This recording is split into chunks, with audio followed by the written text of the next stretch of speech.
Kalau anak kita lupa, mohon maaf, jangan ada anak yang lupa sama orang tua sudah meninggal.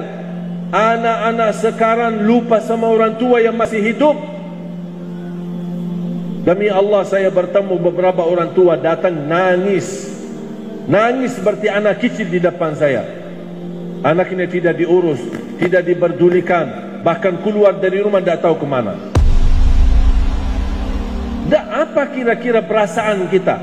Sudah membuat ibu kita susah selama dalam kandungan. Betapa durhaka seorang anak. Dari ibu masih hamil membawa kita dalam kandungannya, kita susahin. Mau kemana-mana, lapor. Mau naik pesawat, lapor. Mau ini, lapor. Saking disusahin. Pas di dalam kandungan, ibunya jadi susah. Dilahirkan, susah. Melahirkan anaknya, ibu jadi susah. Tumbuh sampai besar pun masih jadi susah. Kapan kira-kira saatnya kita seorang anak yang bisa berbakti baik? Kapan bisa mengangkat kesusahan kepada ibu kita yang selama ini mengalami dan merasakan?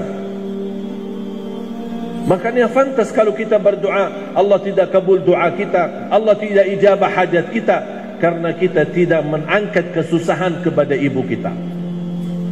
Justru menambah menyakiti perasaannya. Wallahi, ingat Bapak Ibu, semua dosa besar maupun kecil yang kita lakukan akan Allah tunda hukumannya di hari kiamat. Tertunda hukumannya. Tapi dosa durhaka terhadap orang tua, wallahi akan dibalas oleh Allah di dunia, belum lagi di akhirat. Akan Allah segerakan hukumannya bagi orang yang durhaka sama orang tuanya. Menyakiti perasaannya saja barangkali dianggap biasa, tapi Allah menganggap itu luar biasa, besar. Faham tak dalam Al-Quran Allah subhanahu wa ta'ala menyebutkan, fala taqul lahuma uffin wala tanharhuma wa qul lahuma qawlan karima. Jangan sekali-kali berkata kepada mereka uff. Apa arti uff bahasa Indonesia?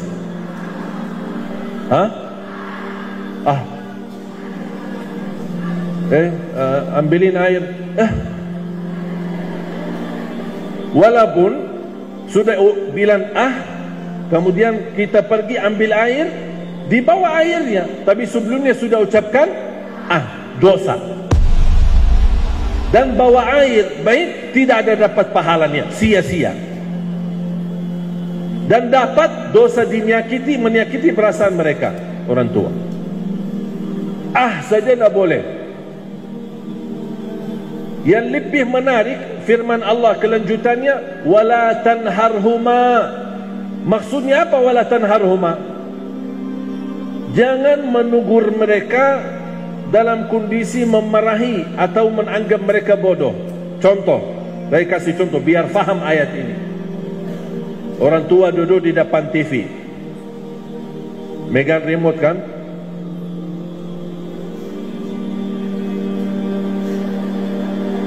Dia rubah-rubah, mau cari apa, isi apalah gitu, mungkin cari ceramah kah, atau bukannya namanya orang tua, apalagi kalau sudah tua suka main remote lah. Datang si anak, Ma, udah cukup.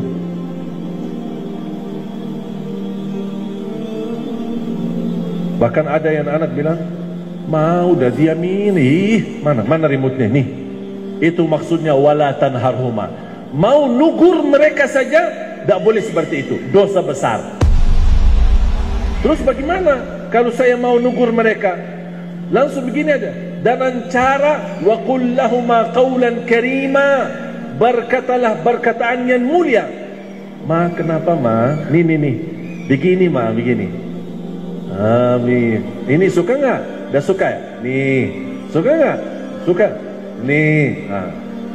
Udah, sampai dia puas. Tapi kalau caranya, aduh ini dari tadi main remote ini, main remote. Begini sudah, diamin aja, tidak usah megang remote, udah. Itu namanya wala tanharhuma. Jangan menegur mereka dengan cara kasar. Itu dosa besar. Bapak ibu, ada nggak dosa besar dan kecil? Ada kan? Ada dosa besar. Kalau sama orang tua tidak ada kecil, semuanya besar. Hati-hati. Makanya yang sudah punya orang tua masih hidup, mohon jamaah sekalian, mohon ambillah keridhaan mereka. Bukan dari mulut mereka ridha, tapi benar-benar hati mereka ridha terhadap kita. Bagi orang tua yang sudah tidak ada, apakah pasti kita banyak salah? Pasti kita merasa banyak kekurangan. Ada enggak amalan yang buat saya bisa berbakti baik sama mereka? Mudah-mudahan dengan berbakti baik sesudah mereka meninggal, mudah-mudahan menutupi kekurangan saya. Ada enggak? Ada. Doa. Jangan lupa doakan mereka setiap waktu dan setiap saat. Rabbighfir lahuma warhamhuma kama rabbayani saghira. Setiap salat, di sujud pun boleh. Subhana rabbiyal a'la, subhana rabbiyal a'la, subhana rabbiyal a'la. Rabbighfir lahuma warhamhuma kama rabbayani saghira. Di sujud baca itu setiap sujud. Apalagi kalau bisa menangis. Barangkali mudah-mudahan titisan air mata yang menunjukkan perasaan menangis karena kita banyak kekurangan terhadap mereka dan mereka sudah tidak ada. Mudah-mudahan titisan air mata mengampuni dosa dan menjadi saksi baik di hadapan Allah untuk orang tua. Terus ada lagi enggak amalan? Ada, bersedekah. Ada orang datang kepada Rasul, ya Rasulullah, ibu saya meninggal, sudah wafat. Bagaimana saya bisa berbakti baik, bisa beramal untuk ibu? Apakah saya boleh bersedekah? Kata Rasulullah SAW, boleh bersedekah. Fatasaddaq anha, tasaddaq, bersedekahlah atas nama ibumu. Saya sering mengingatkan jamaah, di setiap acara atau di masjid, majlis ta'lim, tabligh akbar atau jumatan bapak-bapak, pasti ada kotak amal atau terkumpul sedekah. Bapak ibu pasti buka tas mau bersedekah. Sering saya ingatkan jamaah, setiap buka tas mau bersedekah, jangan lupa nawaitu, ya Allah, aku titipkan pahala sedekah ini untuk ibuku.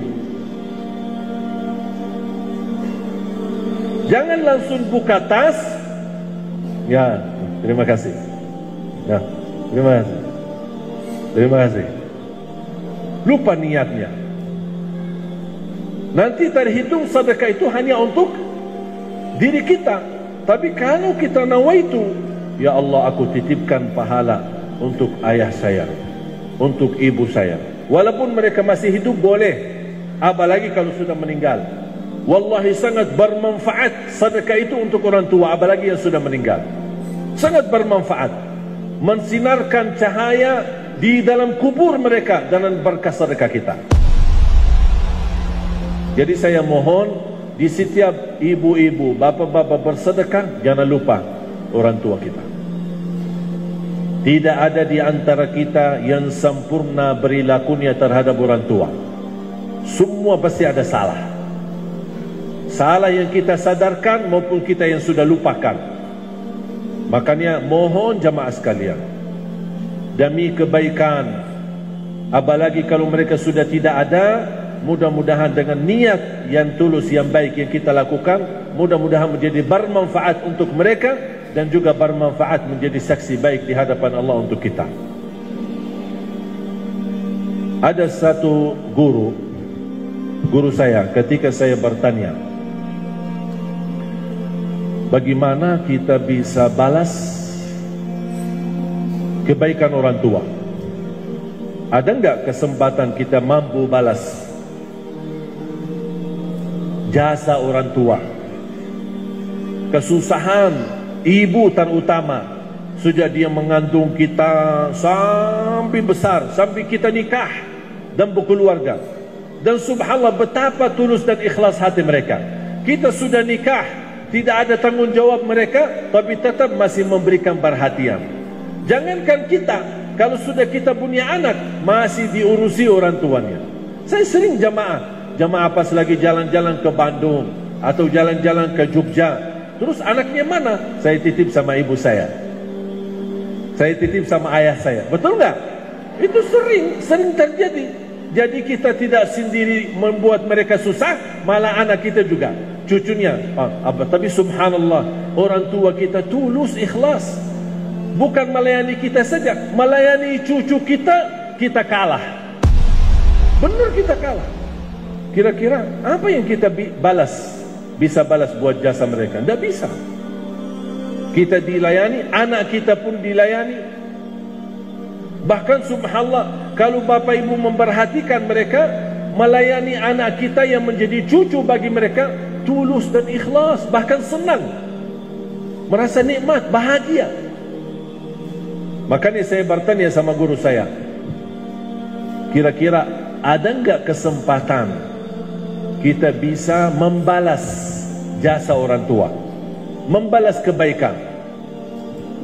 Ketika saya bertanya, waktu itu guru saya duduk dan seperti menunduk kepalanya. Begitu saya bicara seperti ini, dia langsung berkata, mau balas kebaikan orang tua ya? Mau balas ya? Memang kamu bisa balas? Maaf guru, saya hanya ingin tahu kalau ada kesempatan kita bisa balas, ya kita pasti berupayalah. Begini, kalau kamu tulus, ikhlas dan bersedia untuk dikupas kulitnya sendiri,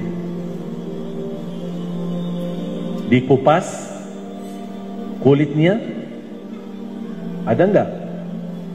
Bisa enggak? Mau enggak dikupas kulitnya? Kata beliau, kalau kamu ikhlas, bersedia untuk dikupas kulitnya dari ujung kepala, dari kepala sampai ujung kaki, dan kulit itu dikumpulkan, dijahit. Untuk apa? Bikin sandal untuk ibu kita, belum sedikit pun bisa balas.